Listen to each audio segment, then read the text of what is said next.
सभी का स्वागत हमारे YouTube चैनल पर। सबसे पहले सभी को राम राम। आज हम कक्षा 10 का मॉडल पेपर नंबर 6 हल कर रहे हैं। खंड 6, सवाल नंबर है 14।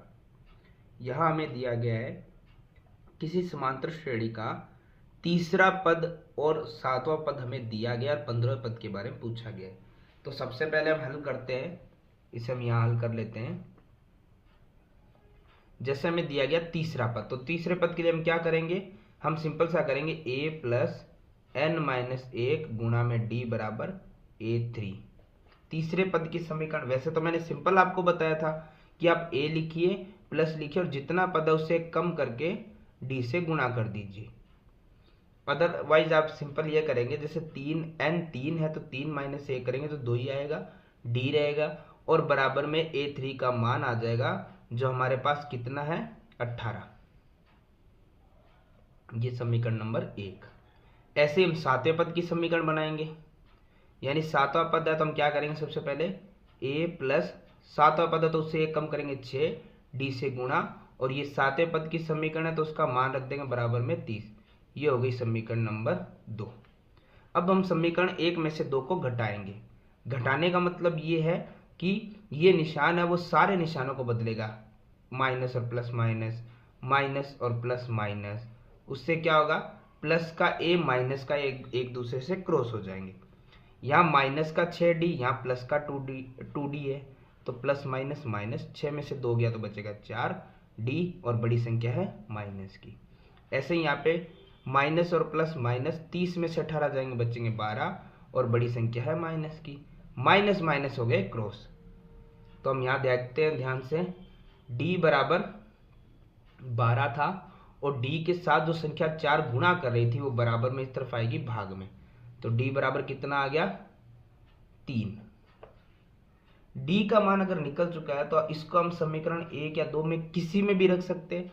जैसे मैंने लिख दिया d का मान समीकरण 1 में रखने पर, ताकि मुझे a भी मिल जाए। वैसे आप दोनों में से किसी में भी रख सकते हैं, कोई गलत नहीं होगा। जैसे मैंने समीकरण 1 लिया है तो 1 में क्या था मेरे पास a प्लस 2 और d की जगह मैं d का मान ही रखूंगा, कितना है 3 और बराबर में है 18 समीकरण 1 में। तो देखो a रहेगा प्लस 2 की गुणा 3 से करने पे 6 बराबर में 18, तो ये a है, ये बराबर में 18 था और प्लस का 6 बराबर के उधर जाएगा तो किसका हो जाएगा माइनस का, मतलब a बराबर कितना आ गया 12। अब हमारे पास a भी है, हमारे पास d भी है और हमसे 15वां पद पूछा जा रहा है। तो 15वें पद की समीकरण क्या रहेगी हमारे पास, a प्लस और जितना पद है उससे 1 कम करेंगे तो 14 और गुणा में d, ये हमें बताना है क्योंकि जितना पद है उससे 1 कम ही करेंगे तो 14 और d से गुणा करेंगे, तो ये हमारा 15वां पद हो जाएगा। तो a की जगह a का मान 12 प्लस 14, d की जगह d का मान 3, तो आइए निकालते हैं। यहाँ पे है 12 प्लस और 14 गुणा अगर हम 3 से करेंगे तो ये आएगा 42।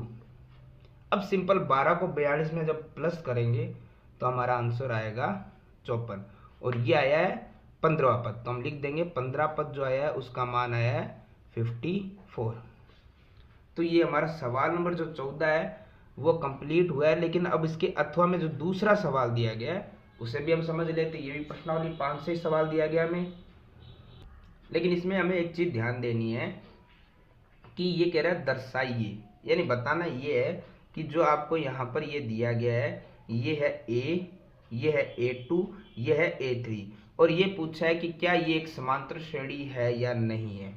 समांतर श्रेणी का पता कैसे चलता है एपी का, जब हमें पता है कि a2 माइनस a1 करे तो जो d आए वो d सब में कॉमन रहे, यानी अगर a3 माइनस a2 करे तो भी वो d दोनों में क्या आना चाहिए, सिमिलर आना चाहिए, कॉमन आना चाहिए। तो इसके लिए हम क्या कर सकते हैं, सबसे पहले लिख देते हैं हमारे पास a1 कितना है, a1 हमारे पास ये रहा, जहां तक कोमा दिख रहा है वो पहला पद हो गया, तो ये हो गया a minus b whole square. ठीक है, और होल स्क्वायर का मतलब भी आप समझ गए होंगे कि इसे हम हल कर लेते हैं, यानी a1 कितना आ रहा है, देखिए a minus b whole square की जो सरल समीकरण उसका प्रयोग हमें करना पड़ेगा, जो होती है a square minus 2ab plus का बी स्क्वायर, यानी A1 एक्चुअली हमारे पास ये है। ठीक है, ऐसे हम A2 निकाल लेंगे।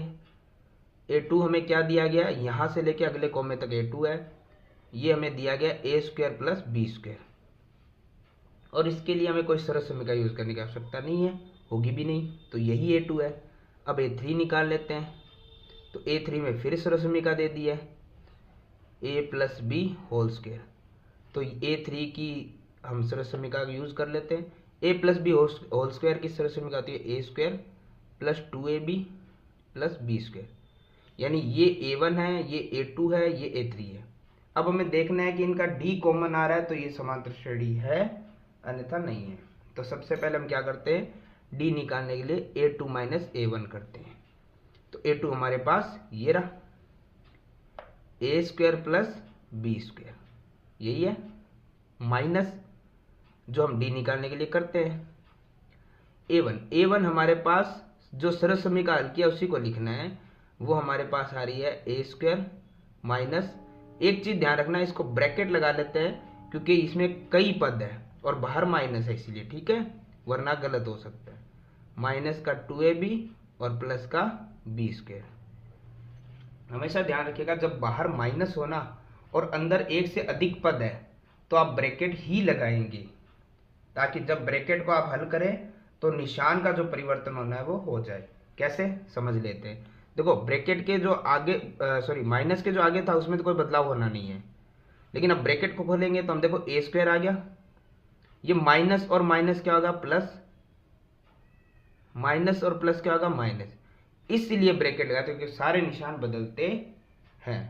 तो हम देखते हैं, अब देखो A स्क्वायर प्लस का A स्क्वायर माइनस का एक दूसरे से क्या हो गई क्रॉस, बी स्क्वायर प्लस का बी स्क्वायर माइनस का एक दूसरे से क्या आ गई क्रॉस, तो बचा क्या है 2AB, यानी पहली बार जो D आया वो क्या आया है 2AB। मीन्स कहने का मतलब ये है कि अब अगर हम A3 माइनस A2 करें तो भी D हमारा यही निकलता है, तो ये AP है वरना नहीं है। तो A3 हमारे पास कितना है, ये रहा A square plus 2AB plus b square, फिर माइनस और A2 हमारे पास ये रहा। और जैसे मैंने आपको पहले ही समझा दिया कि अगर बाहर माइनस हो तो अंदर वाले को आप ब्रैकेट में ही रखेंगे, अन्यथा आपको रखने की आवश्यकता थी नहीं, जैसे मैंने इसमें नहीं रखा था। अब देखते हैं हम आगे वाले में तो कोई परिवर्तन होगा भी नहीं, वैसे भी वैसे का वैसे ही रहेगा, लेकिन पीछे वाला ब्रैकेट खुलेगा तो देखो माइनस A स्क्वायर और माइनस और प्लस माइनस बी स्क्वायर। तो अब देखते हैं A स्क्वायर प्लस का A स्क्वायर माइनस का एक दूसरे से क्रॉस हो गए, बी स्क्वायर प्लस का बी स्क्वायर माइनस का एक दूसरे से क्या हो गए क्रॉस हो गए, तो D बराबर कितना आया 2AB। तो A2 माइनस A1 भी D वही था, A3 माइनस A2 भी D1 हमारा D वही था, इसका मतलब इनका डिफरेंस यानी जो D है वो सब कॉमन आ रहा है, तो ये हमारा क्या है एक समांतर श्रेणी है। यही लाइन हम वापस लिख देंगे कि ये जितने पद दिए गए थे एक समांतर श्रेणी में है, और हमारा सवाल नंबर 14 होता है समाप्त। आगे सवाल नंबर 15। सवाल नंबर 15 में थोड़ा ध्यान से देखेंगे, यहाँ पे हमें लगेगा ये प्रश्नावली 8 का सवाल, लेकिन ये प्रश्नावली 8 का नहीं, प्रश्नावली 7 का सवाल हमें दिया गया है। क्योंकि आप सिर्फ कोस और टेन को मत देखिएगा, कभी कोस साइन इनको मत देखने से सीधा आप मत बताइएगा। यहाँ पे आपको देखना क्वेश्चन में पूछा क्या गया है, ये आपको दिया गया है यहाँ पर कुछ निर्देशांक, जहाँ पे आपको कोमा दिख रहा है वहां तक पूरा ये x1 है, कोमे के बाद वाला y1 है, और अगले ब्रैकेट में कोमे तक पहला ये y जो हमारा x2 है सॉरी, और बाद वाला पूरा हमारा क्या है y2 है, और इनके बीच की दूरी बतानी है, यानी प्रश्नावली 7.1 का ये सवाल है। तो इसमें हम पता है कि बीच की दूरी निकालनी है, तो दूरी का सूत्र होता है जो होता है स्क्वायर रूट में, अंडर रूट में, जो होता है x2 minus x1 whole square plus y2 minus y1 whole square. तो यहाँ पे थोड़ा सा हमें ध्यान रखना है क्योंकि x1 में एक से अधिक पद है, ऐसे y2 में एक से अधिक पद है, और प्लस माइनस है तो थोड़ा ध्यान भी रखना पड़ेगा। जैसे हम सबसे पहले शुरू करते हैं x2, तो हमारे पास x2 कहाँ पर है, ये रहा, कितना है 0 माइनस, और x1 कितना है, x1 ये रहा। अब एक चीज़ हमें ये सोचने वाली है कि जब भी आप क्या करते हो, इसे हम पहले ब्रैकेट, बड़ा ब्रैकेट बना लेते हैं। यहाँ माइनस है और उसके बाद कुछ आप पद लिख रहे हैं और उसमें एक से अधिक पद है, तो आप ब्रैकेट लगाएंगे। कैसे, x1 आपके पास है a cos थीटा, फिर प्लस b sin थीटा, तो एक से अधिक पद है, तो हमने बाहर माइनस को देखते हुए ब्रैकेट लगाया, क्योंकि इस माइनस की वजह से सारे निशान बदले जाएंगे। और उसके बाद क्या है यहाँ पर, होल स्क्वायर जो हम लगा देंगे, फिर है प्लस।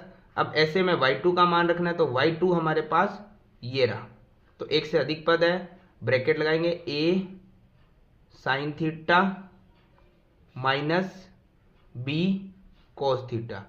एक चीज ध्यान रखिएगा, जो डैश स्क्वायर का है उसमें यहाँ पर साइन लग छिपा हुआ है, लेकिन साइन छपा हुआ है, लेकिन वो साइन नहीं है, वो कोस होगा, क्योंकि दोनों के अंदर वो अपोजिट होंगे तभी एक दूसरे से कुछ क्रॉस हो पाएंगे, ठीक है, अदरवाइज वो नहीं हो पाएंगे, इसलिए यहाँ पे कोस होगा, क्योंकि वहाँ पे साइन था, यहाँ साइन आ गया, वहाँ कोस है, इसलिए यहाँ पे कोस आएगा। तो हमने लिखा, उसके बाद में आएगा माइनस और y1, और y1 कितना हमारे पास 0 और होल स्क्वायर। अब हम ध्यान रखेंगे यहाँ पे थोड़ा सा कि 0 आप किसी से भी घटाएं या जोड़े, कोई उसमें फर्क पड़ने वाला नहीं है, सिर्फ इस निशान से फर्क पड़ेगा, जो हम देख लेते हैं कि माइनस और ब्रैकेट खुलता है तो बचेगा a cos थीटा, किसका है ये, माइनस का, फिर माइनस और प्लस क्या हो जाएगा, माइनस b sin थीटा, ठीक है। और अब एक चीज हमें देखनी है कि होल स्क्वायर है, इसलिए ये पूरा जो बड़े वाला ब्रैकेट था वो अभी भी वैसे का वैसा, छोटे वाला ब्रैकेट हट चुका है। फिर आएगा प्लस, यहाँ पे कोई निशान की वजह से कोई परिवर्तन नहीं हो रहा, तो अब हम इसमें सरल समीकरण का प्रयोग कर सकते हैं। कैसे, वो समझ लेते हैं। एक चीज हमें ये ध्यान देनी है कि हमें जो माइनस दिया गया है उससे पहले भी आपको माइनस दिख रहा है, लेकिन वो पूरा एक पद है, हमने ये पहले ही आपको यहाँ पे बता दिया गया है, ये पूरा क्या है, एक पद, और उसमें से 0 क्या हो रहा है, माइनस हो रहा है। तो आप किसी भी संख्या में 0 को प्लस या माइनस करेंगे तो उस संख्या में कोई परिवर्तन आने वाला नहीं है, वैसे का वैसे ही रहेगा। आप 0 को प्लस कर दो या माइनस कर दो, उसमें कोई परिवर्तन आने वाला नहीं है, बाकी होल स्क्वायर वैसे का वैसा। अब हम इसे हल करते हैं।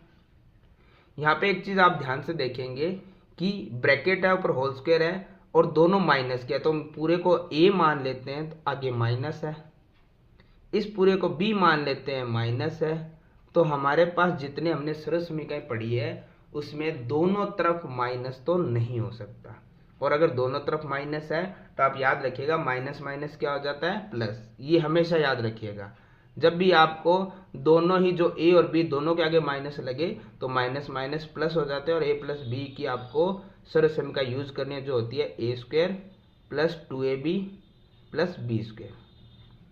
तो हमारे लिए a क्या है यहाँ पर, a cos, और ये माइनस माइनस प्लस में चेंज हो जाएंगे, तो आप इसे ऐसे भी लिख सकते हैं।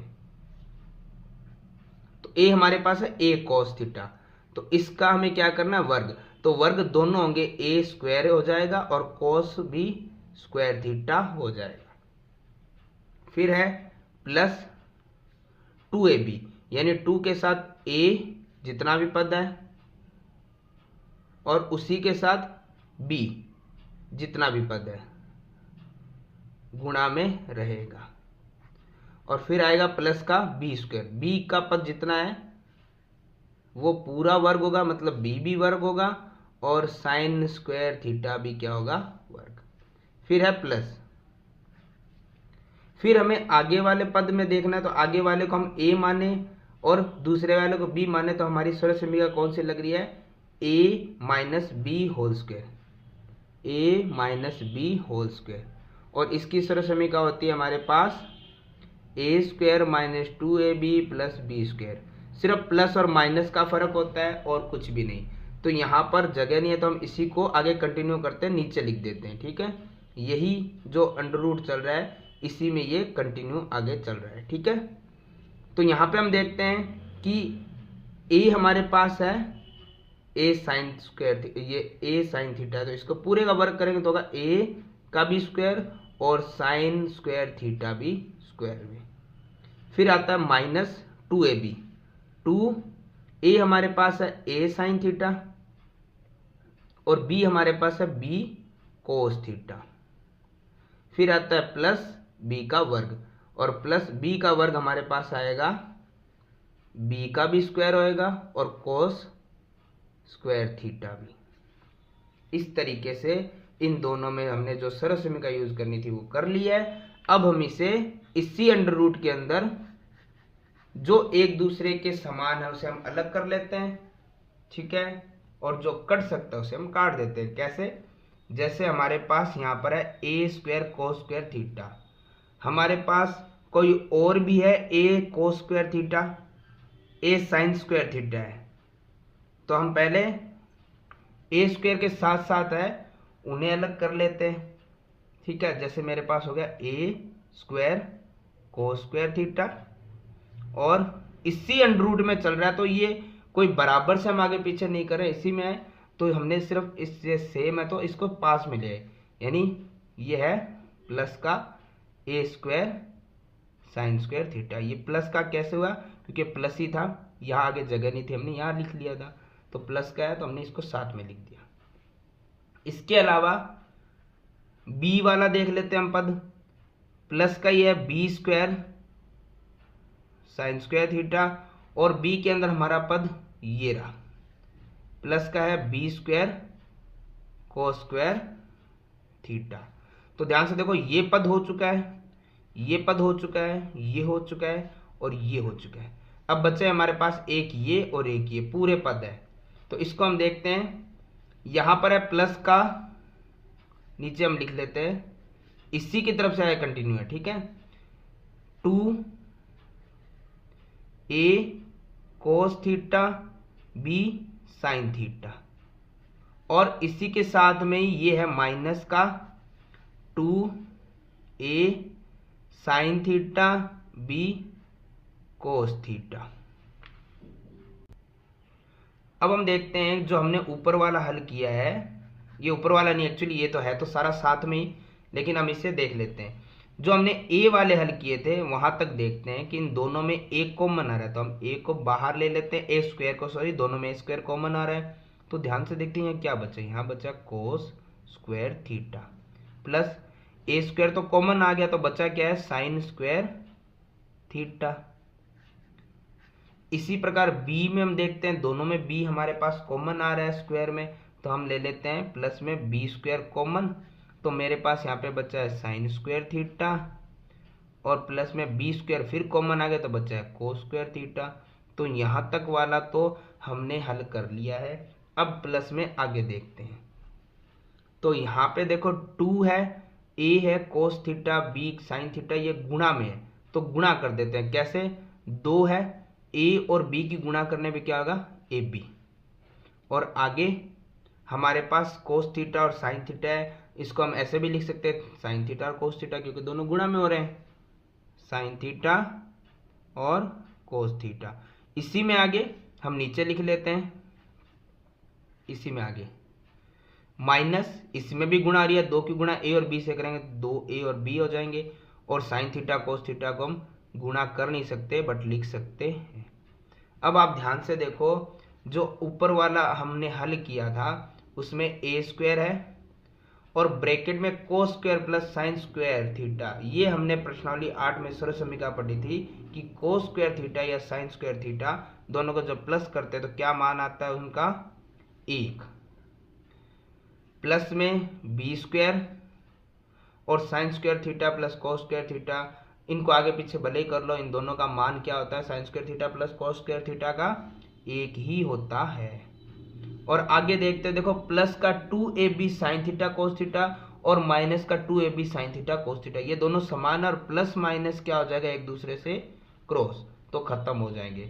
तो अब हमारे पास क्या बचा है, अंडर रूट तो बचा हुई है, ए स्क्वायर की गुणा 1 से करने पे क्या आएगा ए स्क्वायर, और प्लस में बी स्क्वायर की गुणा 1 से करने पे क्या आएगा बी स्क्वायर। अब इससे ज़्यादा ये हल नहीं हो सकता, तो इसका हमारा आंसर यही रहने वाला है। इनके बीच की दूरी होगी अंडर रूट में ए स्क्वायर प्लस बी स्क्वायर।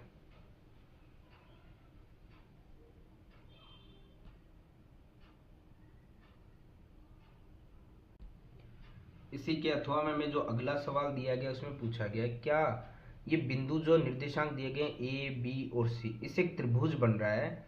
यदि हाँ ये त्रिभुज बन रहा है तो हमें ये बताना है कि त्रिभुज किस प्रकार का बन रहा है। पहले तो हमें बताना है कि त्रिभुज बन भी रहा है या नहीं बन रहा, और फिर यदि बने तो फिर वो किस प्रकार का त्रिभुज बनने वाला है उसके बारे में भी हमें बताना होगा।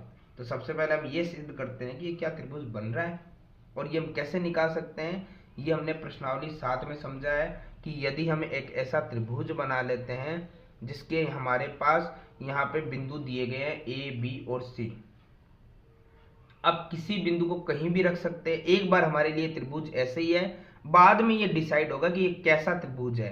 तो अभी हम इसको ऐसे ही बना लेते हैं। इसमें एक बिंदु, आप निर्देशांक किसी बिंदु को कहीं भी रख सकते हैं, ऐसा कोई जरूरी नहीं है कि जैसा मैंने रखा है वैसे ही आप रखेंगे, ठीक है, क्योंकि यहाँ पे कहीं दिया हुआ नहीं कि एक वही बिंदु रखना है बी वही रखना है, ठीक है। और नाम भी आप कुछ भी रख सकते हैं। हमें ये देखना है कि इनके बीच की दूरी निकाल के हम देखते हैं कि क्या वो बराबर आ रही है तो समबाहु हो जाएगा, 2 की बराबर आ रही है 1 की कम आ रही है तो वो समद्विबाहु हो जाएगा, या फिर कोई और त्रिभुज बन रहा है या बन भी नहीं रहे, उसके लिए हम इस प्रकार से इनकी दूरी निकालते हैं। तो अब हम इस त्रिभुज की दूरी निकालते हैं, और दूरी निकालने के लिए हमें दूरी का फॉर्मूला लगाना पड़ेगा जो कि हमने पिछले सवाल में भी लगाया था। ये होता है x2 minus x1 whole square plus में y2 minus y1 whole square. और अब हम देखते हैं दूरी हमें किसकी निकालनी है, क्योंकि हम एक साथ तीनों की दूरी तो नहीं निकाल सकते। हम मान लीजिए बिंदु a और b की दूरी निकालते हैं, तो हम यहाँ पर लिख देते हैं ए बी की दूरी। a और b ले रहे हैं तो इसके निर्देशांक हमारे x1 y1 रहेंगे और इसके x2 y2 रहेंगे। तो सबसे पहले हमें क्या चाहिए, x2 हमारे पास कितना -2, फिर फॉर्मूले वाला माइनस, और उसके बाद में x1 हमारे पास है 3 और उसका होल स्क्वायर, फिर प्लस आगे y2 हमारे पास है -3 फॉर्मूले वाला माइनस, और y1 हमारे पास है 2 और ऊपर होल स्क्वायर। देखो माइनस और माइनस क्या होता है प्लस, 2 और 3 कितना हो गया -5। ऐसे ही माइनस माइनस प्लस, 2 और 3 हो गए -5। और जब हम वर्ग करते हैं तो हमारा जो मान आता है वो माइनस में नहीं आएगा, -5 का वर्ग प्लस का 25 आता है, -5 का वर्ग प्लस का 25 आता है, ठीक है। इसका मतलब ये हो गया कि अंडर रूट आ गया 25 प्लस 25 50, जिसको आप पॉइंटों में भी आगे मान निकाल सकते हैं। इसी प्रकार हम निकालते हैं अब B से C की दूरी। B से C की दूरी निकालेंगे तो अब ध्यान रखना ये x1 y1 रहेगा, ये x2 y2 है, क्योंकि आप जो बिंदु आगे रख देते हैं उसके निर्देशांक रहेंगे हमारे x1 y1 वाले, और ये रहेंगे x2 y2 वाले। फॉर्मूला वही है, मैं बार बार नहीं लिख रहा हूं, लेकिन आपको हल करते वक्त दोबारा लिखना पड़ेगा। x2 हमारे पास क्या है, तो उसमें से घटाना हमें x1 है -2। तो अब मैं दोबारा लिखूं या फिर आप यहीं से समझ सकते हैं कि ये माइनस था फॉर्मूले का, ये -2 अगर मैं यहाँ लिखूंगा -2 तो माइनस माइनस क्या हो जाएगा प्लस और होल स्क्वायर। अब चाहे तो इसे 2 लाइनों में हल करके भी लिख सकते हैं, अन्यथा ऐसे भी लिख सकते हैं। y2 हमारे पास था 3 माइनस फॉर्मूले का, और y1 है -3। अब -3 आप लिखोगे तो माइनस माइनस वैसे भी क्या होते हैं प्लस, बाकी फॉर्मूला। तो 2 और 2 कितने हो गए 4, ऊपर वर्ग, प्लस में 3 और 3 कितने हो गए 6, ऊपर वर्ग। यहाँ पे हम देखते हैं 4 का वर्ग होता है 16, 6 का वर्ग होता है 36, और आंसर आया 52। इसको हम आगे हल कर सकते हैं। और आगे हमारे पास है CA, या आप इसको AC भी लिख सकते हैं या CA भी लिख सकते, जैसा आप लिखेंगे उसी प्रकार से हमें निर्देशांक ध्यान में रखने हैं। जैसे मान ले मैंने CA लिखा है तो सी वाला पहला नाम है, तो ये हमारे x1 y1 रहेंगे, ये हमारे x2 y2 हो जाएंगे। तो x2 हमारे पास कितना है 3, माइनस x1 है 2 होल स्क्वायर, प्लस y2 हमारे पास है 2 और y1 हमारे पास है 3, फॉर्मूले में माइनस था ही। 3 में से जब 2 घटेगा तो कितना आएगा 1, और 1 का वर्ग 1 ही होता है, प्लस 3 में से 2 माइनस करेंगे तो क्या आएगा माइनस का 1, और माइनस का 1 का जब वर्ग करते हैं तो क्या आता है प्लस का 1, ये आ गया अंडर रूट में 2। ठीक है, अब हमें एक चीज देखनी है, यहाँ पर हमने भुजाएं निकाल दी है। अब इन भुजाओं को हम कैसे यूज कर सकते हैं। देखो सबसे बड़ी भुजा सामने दिख रही है, अंडर रूट 52 आ रही है, क्योंकि तीनों भुजाएं हमारे पास आ गई है। सबसे बड़ी भुजा अंडर रूट 52 आ रही है, उसके बाद आ रही है अंडर रूट 50 और फिर आ रहा है अंडर रूट 2। तो हमें देखना है ये त्रिभुज है भी क्या, और त्रिभुज है तो कौन सा है। तो एक चीज जो बड़ी भुजा लग रही है, अगर हम पाइथागोरस प्रमेय का यूज करते हैं कि अंडर रूट कोई भी संख्या चाहे अंडर रूट की हो चाहे कोई भी हो, उसका हम होल स्क्वायर करते हैं, बड़ी को हम कर्ण मानते हैं और छोटी को हम आधार और लंब किसी को भी मान लेते हैं, और फॉर्मूला बनता है हमारा कर्ण स्क्वायर बराबर आधार स्क्वायर प्लस लंब स्क्वायर। तो अंडर रूट 52 का वर्ग आएगा 52, अंडर रूट 50 का वर्ग आएगा खाली 50 और अंडर रूट 2 का आएगा 2। यानी कि कहने का मतलब ये ही है कि हमारी कर्ण आधार और लंब के वर्ग के बराबर आ चुका है, मतलब ये त्रिभुज भी बन रहा है, और कौन सा बन रहा है समकोण त्रिभुज बन रहा है। तो हम यहाँ लिख सकते हैं कि ये त्रिभुज तो है ही, साथ में ये कौन सा त्रिभुज बन रहा है सिर्फ समकोण त्रिभुज बन रहा है, क्योंकि एक भुजा का वर्ग अन्य दो भुजाओं के वर्गों के योग के बराबर आ रहा है, जो हमने हल करके देख लिया है, इसलिए हमारा ये समकोण त्रिभुज बन रहा है। ठीक है, और इस प्रकार से हमारा ये सवाल होता है समाप्त।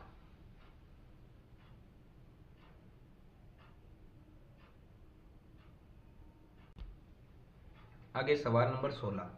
सवाल नंबर 16 में यहाँ पे दिया गया सिद्ध करना है किसी बाह्य बिंदु से वृत्त पे खींची गई स्पर्श रेखाएं लंबाई में बराबर होती है।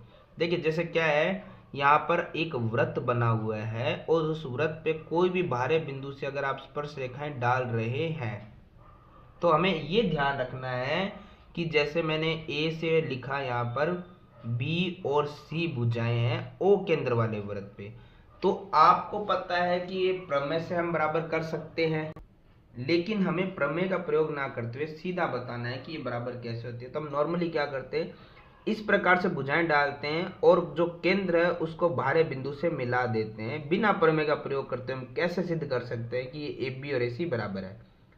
तो हम सबसे पहले क्या करते हैं, बी से ओ ये त्रिज्या और ओ से सी त्रिज्या भी मिला देते हैं। अब एक चीज हमें देखना है कि हमारे पास दो त्रिभुजाकार आकृति बन रही है, एक बन रही है ए ओ सी, एक बन रही है ए ओ बी, और इनको हम लेके ए सी और ए बी को बराबर बताना है, कोई प्रमेय का प्रयोग नहीं करना है। तो सबसे पहले हमें पता है क्या सिद्ध करना है, हमें सिद्ध करना है ए से बी बराबर है ए से सी के, और ये हमें सिद्ध करना है। और चूंकि हमें यहाँ पर कोई भी नाम नहीं दिया गया, इसलिए अपने मर्जी से कुछ भी लिख सकते हैं। अगर यहाँ पे हमें आकृति इसकी तरह दी होती तो हमें उन्हीं नामों को लिखना पड़ता जो हमें दिए होते थे।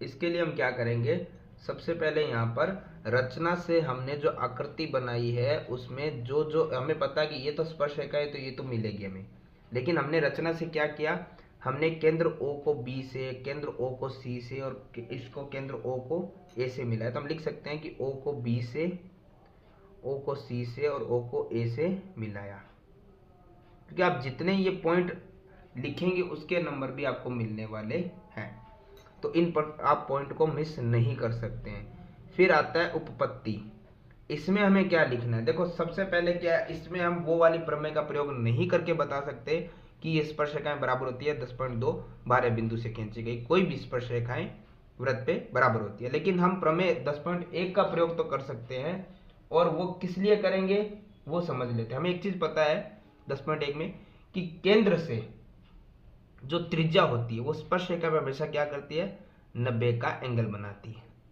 तो हम यहाँ पे लिख सकते हैं, बता भी सकते हैं, प्रमेय 10.1 के अनुसार आप पूरी ये यहाँ पे लाइन लिख सकते हैं कि हम जानते हैं स्पर्श रेखा वृत्त की त्रिज्या पर लंबवत होती है, यानी कि 90 का कोण बनाती है।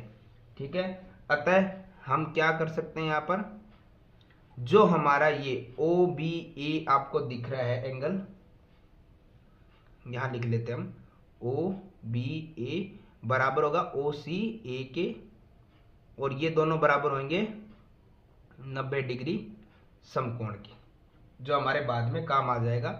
समीकरण 1 बना के हम छोड़ सकते हैं। अब हम लेते हैं त्रिभुज जो दो बन रहे थे, हम कोई भी पहले कोई भी बाद में ले सकते हैं। जैसे मैंने ले लिया यहां पर ए ओ बी, दूसरा ले लिया मैंने ए ओ सी,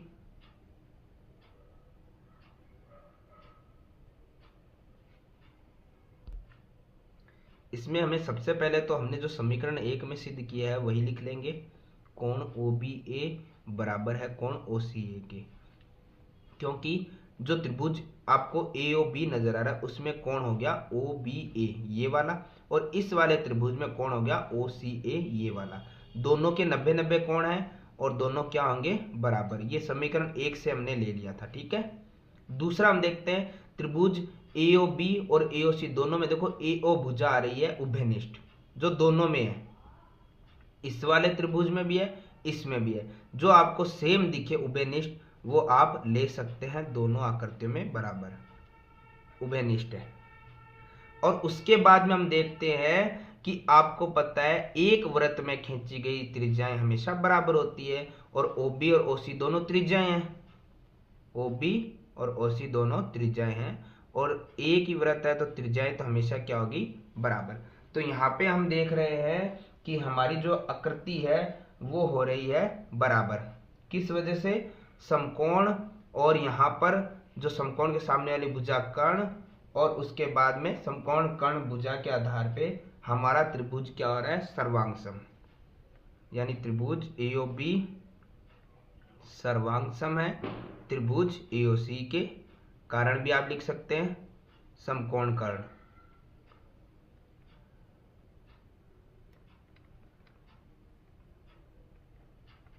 इस गुण धर्म से हमारा त्रिभुज सर्वांगसम है, और सर्वांगसम त्रिभुजों के संगत भाग क्या होते हैं, बराबर। तो अगर हमारे पास ये दोनों त्रिभुज बराबर आ रहे हैं, सर्वांगसम आ रहे हैं, तो उनके हम संगत भाग एओबी में ए बी भुजा ले लेंगे और एओसी में एसी भुजा ले लेंगे, क्या होंगे, बराबर। ये लाइन भी आपको लिखनी है कि सर्वांगसम त्रिभुजों के संगत भाग क्या होते हैं, बराबर। ठीक है, हम लिख देंगे सर्वांगसम त्रिभुज के संगत भाग हमेशा बराबर होते हैं, अतः ए बी भुजा बराबर है एसी के, और हमें यही तो सिद्ध करना था। तो यहां पे हम अंत में लिख देंगे इति सिद्धम। हमारा 16वें का ये प्रथम सवाल कंप्लीट हुआ। अब हम देखते हैं दूसरा सवाल जो हमें दिया गया है। सिद्ध करना है दो सकेंद्रीय वृत्त जो हमारे बने हुए हैं उसमें जो बड़े वृत्त में जीवा खींची थी ए बी भुजा, वो छोटे वृत्त को स्पर्श करती है। अब हमें ये सिद्ध करना है कि ये जो स्पर्श बिंदु P है ये समद्विभाजित करता है कि नहीं करता। समद्विभाजित का मतलब बराबर दोनों टुकड़ों में विभाजित करता है या नहीं। सिद्ध करने वाला है तो बिल्कुल करता होगा, यही हमें सिद्ध करना है। क्या सिद्ध करना है हमें, कि P AB को समद्विभाजित करे, यानी कि AP बराबर है PB के, यही हमें सिद्ध करना है। तो इसी के अनुरूप हम आगे बढ़ेंगे। सबसे पहले हमें क्या दिया हुआ था, यहाँ पे दो सकेंद्रीय वृत्त। तो हमें जो जो दिया जा रहा है हम वो लिख देंगे। इसमें भी हमने दिया वाला ऑप्शन नहीं लिखा था, आप लिख सकते हो। क्या क्या हमें दिया गया था कि एक वृत्त है जिसके बारे बिंदु ए से हमने बी और सी दो स्पर्श रेखाएं डाली है ओ केंद्र वाले वृत्त पे। ठीक है, तो ये आप लिख सकते हैं। आप जितना लिखोगे उसके नंबर आपको मिलेंगे, और जितना नहीं लिखोगे उसके नंबर कट भी जाएंगे। तो सिद्ध करने वाले सवालों में दिया है क्या सिद्ध करना है, रचना से आप क्या ला रहे हो, उत्पत्ति में क्या, ये सारी चीजें आप लिखेंगे। तो हमें इसमें दिया था दो सकेंद्रीय वृत्त है, ठीक है, ओ केंद्र वाला, ठीक है ना, और उससे बड़े वृत्त की जीवा ए बी छोटे वाले वृत्त की बिंदु पी पर स्पर्श कर रहा है, ये आप इसमें लिख सकते हैं। ठीक है, ये लाइन आप इसमें लिखेंगे। सिद्ध करना है हमें कि पी ए बी को समद्विभाजित कर रहे हैं, ए पी बराबर पी बी दोनों बराबर है। ठीक है, तो हम रचना से क्या करेंगे वो लिख लेते हैं। रचना से हम ये करेंगे कि जो हमारा ओपी है इसको हम मिला देंगे। देखो ये मिला हुआ दिख रहा है आपको, लेकिन वैसे कहीं दिया हुआ नहीं था, इसको हम मिला सकते हैं और हमें पता है कि मिलाएंगे तो ये क्या होगा, ये है त्रिज्या और ये है स्पर्श रेखा, क्योंकि स्पर्श बिंदु है तो स्पर्श रेखा ही मानेंगे इसे। तो त्रिज्या जो होती है स्पर्श रेखा पे हमेशा कितने डिग्री का कोण बनाती है, 90 डिग्री का। कहने का मतलब ये है कि ये ओ पी ए बी को क्या कर रहा है, समद्विभाजित। तो ये हम रचना में लिख देंगे, ओ पी हम क्या कर रहे हैं, मिला देंगे। ठीक है ना, और ओपी को अगर हम मिलाएंगे तो हमें पता है कि वैसे प्रमेय जो हमें 10.1 है के अनुसार, अब आप वो लाइन लिख देंगे कि जो त्रिज्या होती है वो स्पर्श रेखा पे हमेशा क्या बनाती है, लंबवत होती है, या 90 का कोण का मतलब लंबवत होना, यानी कि ओपी लंब डाल रही है ए बी भुजा पर। ठीक है, और लंब डालने का मतलब यही होता है कि वो उसे बीच से क्या कर रही है, काट रही है, क्योंकि 90 डिग्री दोनों एंगल बराबर है तो दोनों भुजाएं तो बराबर आने वाली ही है। तो लंब डालने का मतलब आप सीधा लिख सकते हैं कि ए पी बराबर है पी बी के, और हमें क्या करना था, यही सिद्ध करना था। मैं दोबारा आपको बता दूं कि हमें क्या दिया हुआ है वो भी हमें लिखना है, और इसके बाद 10.1 के अनुसार हमें क्या दिया गया था वो भी लिखना है कि ओपी त्रिज्या ए बी स्पर्श रेखा पर क्या होगा, 90 का कोण बनाएगी, अर्थात लंब डालेगी। तो ओपी लंब डाल रहा है किस पे, ए बी पर, और इसका मतलब ये हो गया कि जब ये लंब डाल रहा है मतलब दोनों भाग बराबर विभाजित हो रहे हैं, यानी ए पी बराबर पी बी हो रहा है, और यही हमें सिद्ध करना था। तो इस प्रकार हमारा सवाल नंबर 16 होता है कंप्लीट।